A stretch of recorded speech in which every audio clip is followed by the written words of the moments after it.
en la viña del Señor. Es decir, que la higuera representa la generación actual.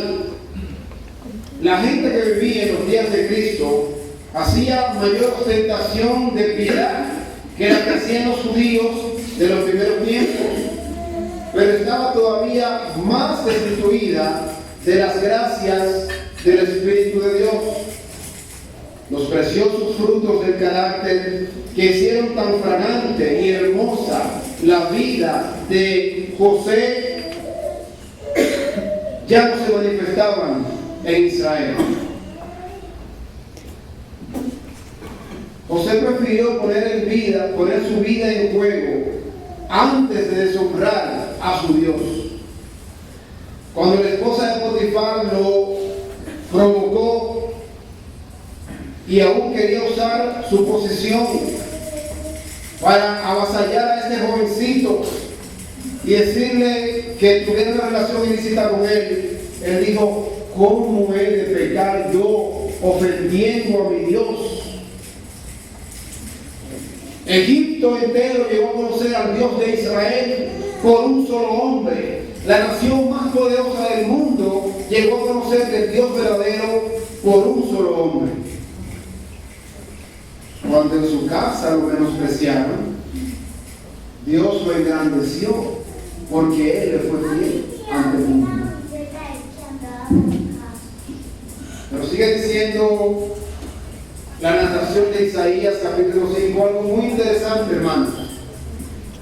Dice que Dios esperaba que Israel diera frutas, uvas buenas.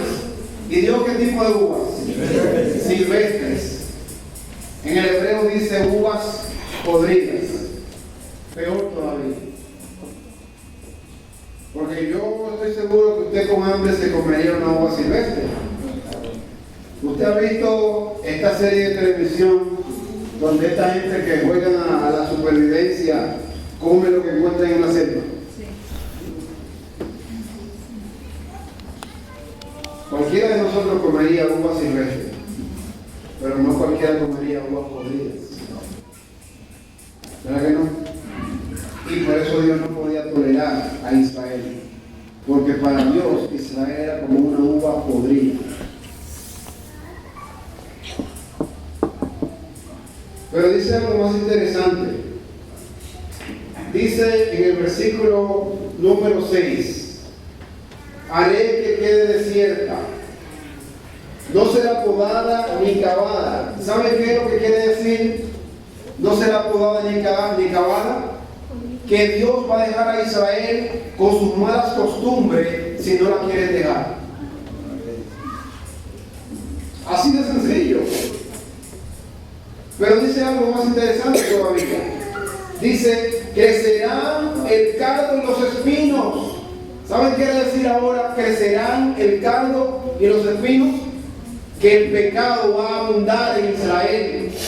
Cuando Adán y Eva pecaron, ¿qué fue lo que dijo Dios? Que el campo, que la tierra le daría a ellos. Cardos y espinos por el pecado. Y Dios le dice ahora: va a abundar el cardo y los espinos. Ahora dígame usted si alguien puede alimentarse de espinos. ¿Alguien puede cocinar espinos? No. Entonces, ¿puede alguien vivir con el pecado?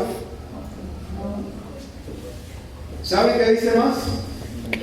Ahora dice: mandaré que no derramen lluvia sobre ella.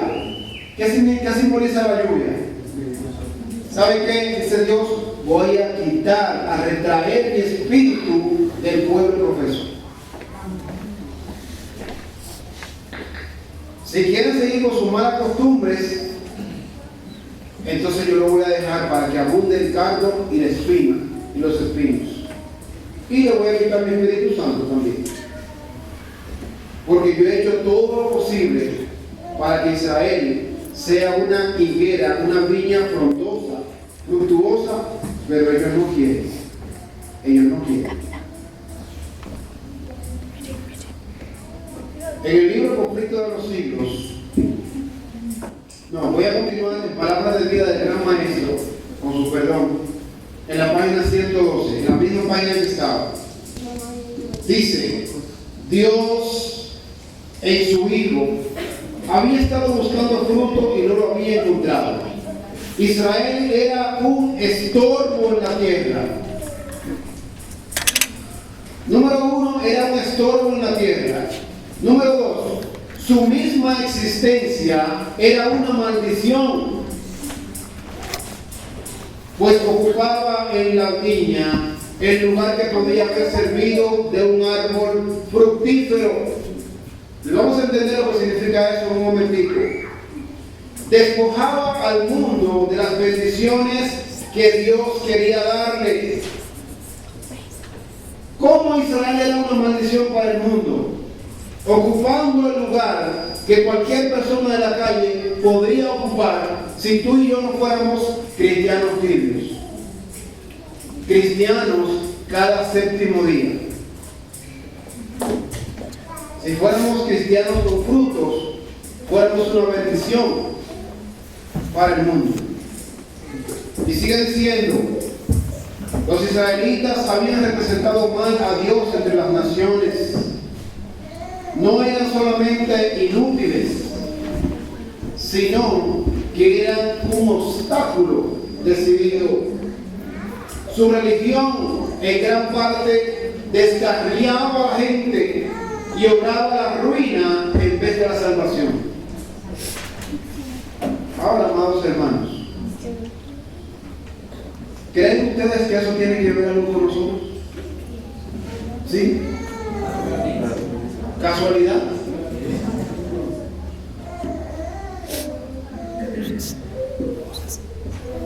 Ahora,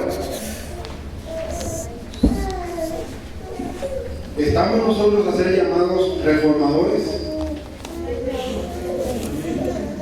Yo no oigo a nadie, oigo a personas. Pregunta, ¿fue Martín usted un reformador? Sí. ¿Juan fue un reformador? ¿Qué hubiéramos nosotros pensado si Lutero, por ejemplo, en el culto predica en contra de la apostasía, en contra de la venta de indulgencias, en contra del abuso eclesiástico y la opresión sobre el pueblo, pero luego lo ve sentado amistosamente y comiendo con aquellos que estaba denunciando? ¿Qué pensaríamos de Lutero? Dígame eso en voz alta. Que no está siendo consecuente con lo que está diciendo. Muchas gracias. Ahora, si nosotros somos llamados a ser reformadores, ¿será que somos consecuentes con lo que decimos?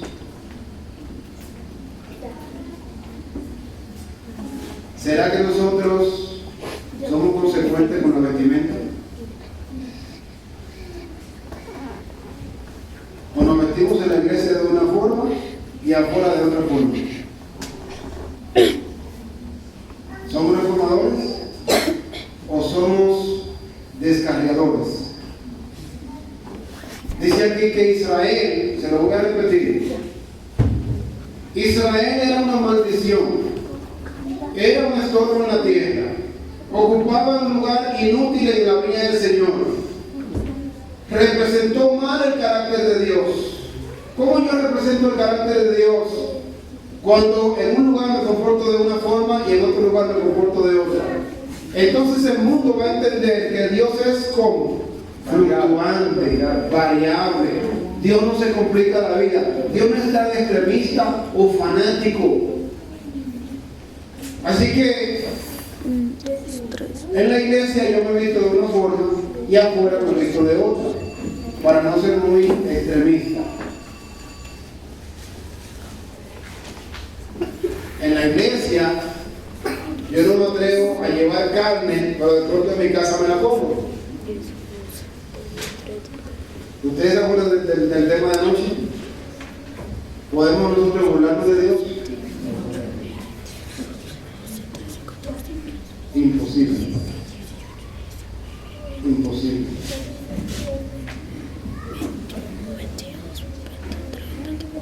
Jesucristo tuvo un día muy ajetreado. Jesús estaba estresado ya cuando se encontró con la higuera. Ya tenía la sangre por ahí arriba, como que le hervía la sangre, por aquí por la frente le tenía ya la sangre. Es como cuando usted ha tenido un encontronazo con una persona y se encuentra a otro y de pronto le habla mal a la persona sin ser culpable. Vamos a ver un poquito por qué Jesucristo actuó de esta forma con la higuera. Jesucristo había tenido su entrada, lo que se le llama en la Biblia la entrada triunfal a Jerusalén. Él esperaba, él quería que su pueblo lo reconociera como Mesías, como su Salvador. Las profecías del Antiguo Testamento habían señalado inclusive el momento exacto de cuando Cristo entró sobre un asno en Jerusalén, a Jerusalén. Pero los líderes no querían que Cristo fuera reconocido como Mesías. En vez de ellos ser los primeros en clamar a Cristo como Mesías y Salvador y como Rey venido del cielo, ellos querían que los que lo hacían se callaran. Algo parecido a lo que sucede hoy. Los asalariados no predican el mensaje de Dios. Y aquellos que quieren hacerlo o que lo hacen, quieren que se callen. Y si no, lo desfanatizan de las iglesias. Jesucristo le dijo, si ellos callan, las piedras clamarán. Y el deseado de todas las gentes dice que literalmente las piedras clamarían si el pueblo callaba. Ahora, esa es una decisión suya. Si usted quiere que una piedra clame por usted, yo no quiero que la piedra clame por mí. Y yo no quiero ser encontrado como un perro mudo. Así que Jesús tuvo un día dificultoso con los líderes. Y cuando se encuentra con la higuera, pues tuvo que desarrollar esta parábola hablando del pueblo de Israel. Vamos, hermanos, ¿saben ustedes quién estaba dirigiendo ese asno en el cual Jesús cabalgaba? Jesús iba montado, pero había un individuo que traía agarrado tirando el asno. ¿Sabe usted quién era? Lázaro, el que había estado putrefacto en el sepulcro y que Cristo había resucitado de los muertos. Ahora, ¿creen ustedes que los líderes del pueblo tenían un gran problema? Claro que tenían un problema. Ellos no podían contradecir que Lázaro se estaba pudriendo en la tumba y que Cristo lo había resucitado. Cuando Cristo había hecho el milagro frente a ellos, cuando Cristo oró frente a la tumba de Lázaro, antes de resucitarlo, le dijo: te doy gracias, Padre, porque siempre me escuchas. Y digo esto por los que están presentes. Y Cristo sabía que esos que estaban presentes, cuando Él estaba resucitando a Lázaro, ¿sabe cómo reaccionaron? Vamos a leer. San Juan capítulo 12. San Juan capítulo 12. De 9 al 11.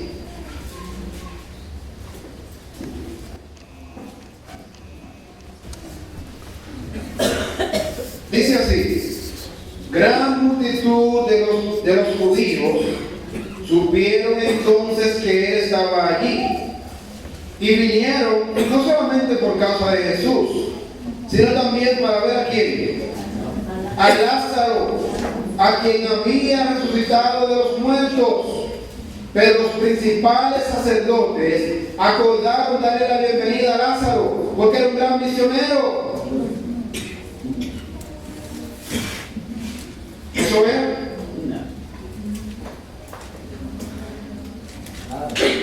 Querían matar a Lázaro porque a causa de él muchos de los judíos se apartaban de las sinagogas y creían en el predicador de sostén propio que tenía una iglesita de 11 miembros y que le estaba dañando la sinagoga. Se apartaban del sistema oficial establecido para irse a una iglesita pequeña de sostén propio.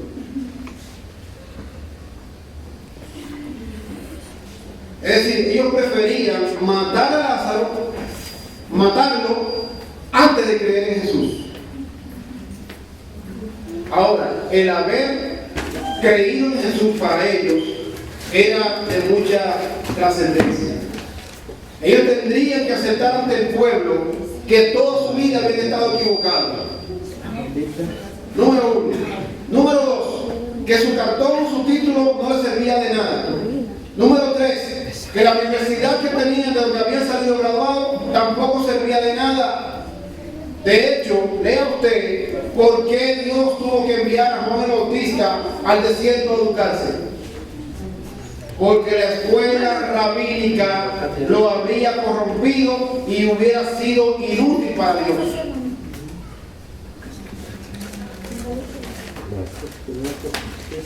¿No lo digo yo? Entonces, hermanos, pregunta práctica para nosotros. ¿Qué es más trascendental? Cuando usted obedece y da un testimonio de obediencia, o cuando usted predica mucho y dice que yo sé y que yo tengo y da mucha literatura, muchos libros, muchos sermones. Cuando el cielo ve que usted ama al Señor y lo obedece, aún en los pequeños detalles, entonces Dios pone la bendición sobre su obra y Dios lo acompaña. Esto no es una experiencia de cuánto yo sé, o cuánto tiempo yo he estado aquí, o cuánto bautismo, o cuántas almas he llevado al Señor. Es bueno, porque la Biblia dice que sabio es aquel que gana almas. Pero acordémonos, si yo no he gustado la salvación en mi vida, ¿de qué sirve a mí, a fines prácticos, a mí, de qué me sirve que cada año se bauticen decenas por mi trabajo misionero? Cuando aquel que fue bautizado por mi trabajo misionero llega a conocer a Cristo y se salva, eso es simplemente una extensión de la misericordia de Dios que obra sobre ese hombre o mujer para salvarlo. Pero él sabe que yo mismo no sé lo que es salvación. Yo no sé lo que es salvación en mi vida práctica. Y Dios jamás podrá poner su espíritu en un individuo como yo, que tengo muchas hojas, pero no tengo frutos.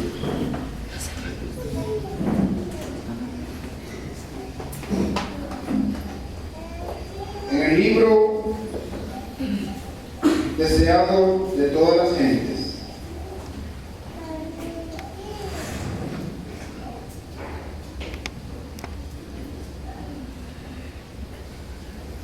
en la página 538 y 39 dice así: los profetas de Dios eran aborrecidos por el apóstata Israel, porque por su medio eran revelados los pecados secretos del pueblo. Acá consideraba a Elías como su enemigo porque el profeta reprendía fielmente las iniquidades del rey. Así también hoy, los siervos de Cristo, oiga bien, ¿quién es un siervo de Cristo? Hoy también los siervos de Cristo, los que reprenden el pecado, encuentran desprecios y repulsas. ¿Quiénes son los siervos de Dios? Claro, los que reprenden el pecado, no guardando pecado en su vida. Claro está. La verdad bíblica, la religión de Cristo, lucha lucha contra una fuerte corriente de impureza moral. El prejuicio es aún más fuerte en los corazones humanos ahora que en los días de Cristo. Cristo no cumplía las expectativas de los hombres. Su vida reprendía sus pecados y por eso lo rechazaron y lo mataron. Así también hoy la verdad de la palabra de Dios no armoniza con las costumbres e inclinaciones naturales de los hombres y millares rechazan su luz. Impulsados por Satanás, los hombres ponen en duda la palabra de Dios. Yo quiero destacar 2 puntos. Yo quisiera que por favor me regalen su atención. Acabo de leer donde dice que hoy en día la verdad de la palabra de Dios, muchos, la gran mayoría, rechazan su luz y otros, muchos, ponen en duda la palabra de Dios. ¿Será que entre nosotros se manifiesta este problema?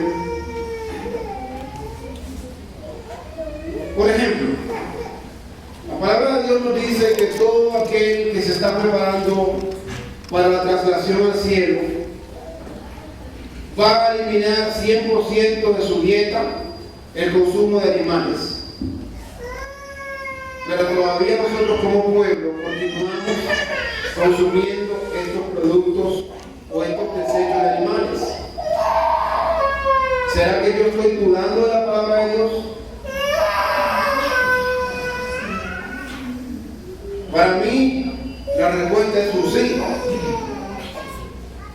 La palabra de Dios me dice a mí que yo no puedo alcanzar la perfección del carácter cristiano con una dieta defectuosa. Pero yo todavía guardo la dieta defectuosa. Pero también sigo diciendo que voy para el cielo. ¿Será que yo dudo de la palabra de Dios?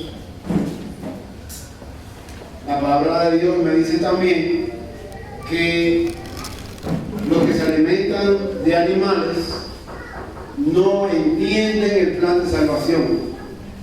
¿Cuántas veces como adventistas hemos hablado de la justificación por la fe? ¿Cuántas veces hemos hablado del santuario?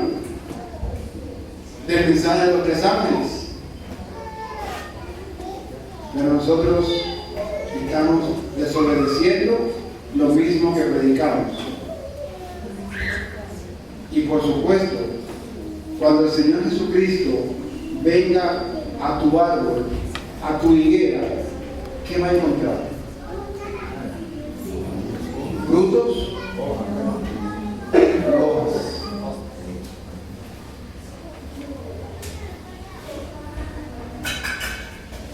El Señor en su palabra reprende a los que son de doble ánimo.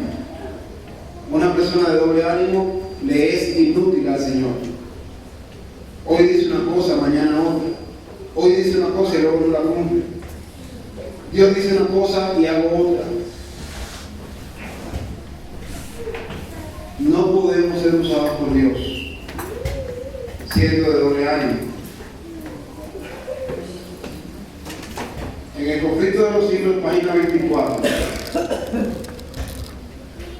dice algo muy interesante.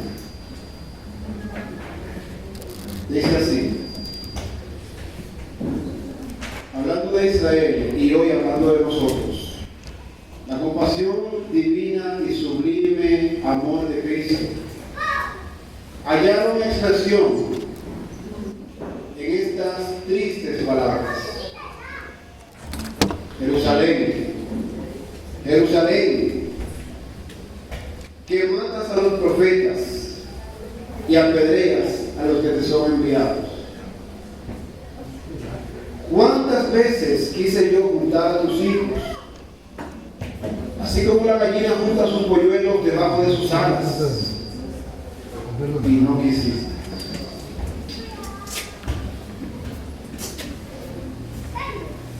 O si tú, nación favorecida entre todas, hubieras conocido el tiempo de tu visitación y lo que atañe a tu paz.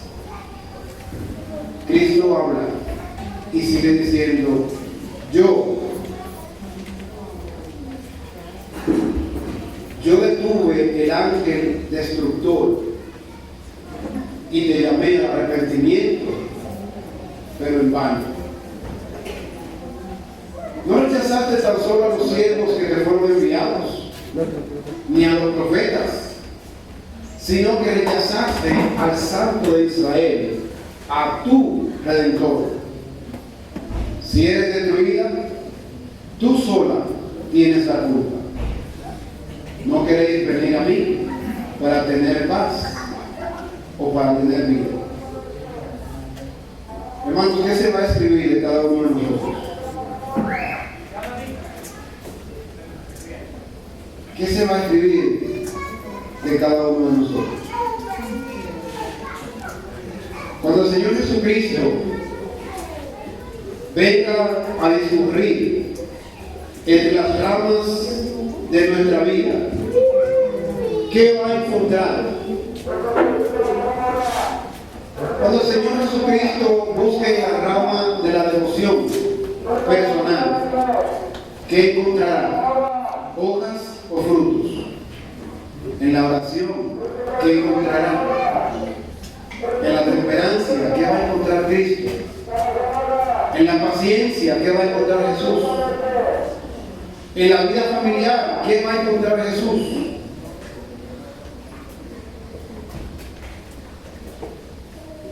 ¿Qué podemos nosotros decir de lo que hemos hecho con nuestros hijos? Si hoy mi hijo es inquieto, si molesta, si contesta feo, si desobedece, si levanta la voz a papá y a mamá, ¿qué tendremos que decir de nuestros hijos?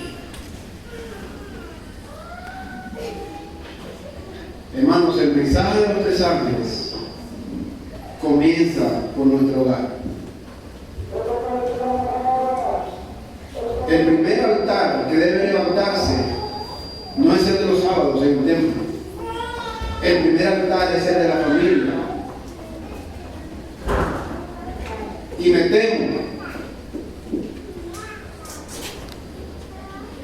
que la mayoría de las familias hoy en día, incluyendo los que dicen creer el mensaje de los 3 ángeles, no tienen un altar familiar.